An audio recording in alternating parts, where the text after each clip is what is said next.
Israel और Lebanon के बीच लगातार कशीदगी बढ़ती जा रही है। अब इजरायली जंगी जहाजों ने जुमेरात को लेबनान में सैकड़ों ठिकानों पर हमला किया और इस बीच बड़े पैमाने पर जंग का खदशा जाहिर किया जा रहा है, क्योंकि लेबनान में हुए हमले में कम से कम 37 लोगों की मौत हो गई। इजरायली फौज का दावा है कि उसने हिजबुल्लाह लड़ाकों की तरफ से तैयार सैकड़ों रॉकेट लॉन्चर बैरल को निशाना बनाया। साउथ लेबनान के कई इलाकों में हिजबुल्लाह से जुड़ी कई इमारतों और हथियारों के डिपो पर भी बमबारी की गई। हमले दोपहर में शुरू हुए और कई मरहलों में किए गए। इजरायली फौज ने फुटेज जारी करके हिजबुल्लाह के लॉन्चर्स पर किए गए हमलों को दिखाया। साउथ लेबनान सरहद के रेहान गांव पर इजरायली हमले की जगह से धुआं और आग उठता दिखाई दिया। इजरायल के वजीर दिफा योआव गैलेंट ने कहा कि लेबनान के हिजबुल्लाह ग्रुप के खिलाफ इजरायली फौज की कार्रवाई जारी रहेगी और हिजबुल्लाह को इसकी कीमत चुकानी पड़ेगी, क्योंकि इजराइल अपने शहरियों को लेबनान सरहद के पास के घरों में वापस भेजना चाहता है। इजरायली एयरफोर्स के जेट तैयारों ने हिजबुल्लाह लीडर के खिताब के दौरान बैरूत के ऊपर कम ऊंचाई पर उड़ान भरी।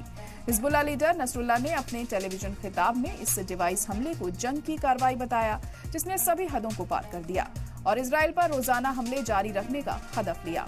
उन्होंने कहा कि इजराइल को सख्त हमले और सजा का सामना करना पड़ेगा। दूसरी तरफ व्हाइट हाउस ने कहा कि अमेरिकी सदर जो बाइडेन का मानना है कि इजराइल और हिजबुल्लाह के बीच बढ़ती कशीदगी को लेकर अभी भी एक सियासी हल निकल सकता है। अमेरिकी वजारत खारजा ने कहा है कि अगर हिजबुल्लाह इस इलाके में कशीदगी कम करना चाहता है तो उसे इजराइल के खिलाफ अपने हमले बंद करने होंगे। इस बीच लेबनानी लोगों से खिताब के एक वीडियो में पैगाम दिया गया। फ्रांसीसी सदर इमैनुअल मैक्रों ने कहा है कि लेबनान मुस्तकिल जंग के खौफ में नहीं रह सकता है, इसीलिए उसे तशद्दुद को टालने पर जोर देना चाहिए। ब्रिटिश खारजा सेक्रेटरी डेविड लेमी ने इजराइल और हिजबुल्लाह के बीच फौरन जंगबंदी की अपील की, क्योंकि एक हफ्ते से जारी कशीदगी ने दोनों फरीक को जंग की कगार पर ला दिया है।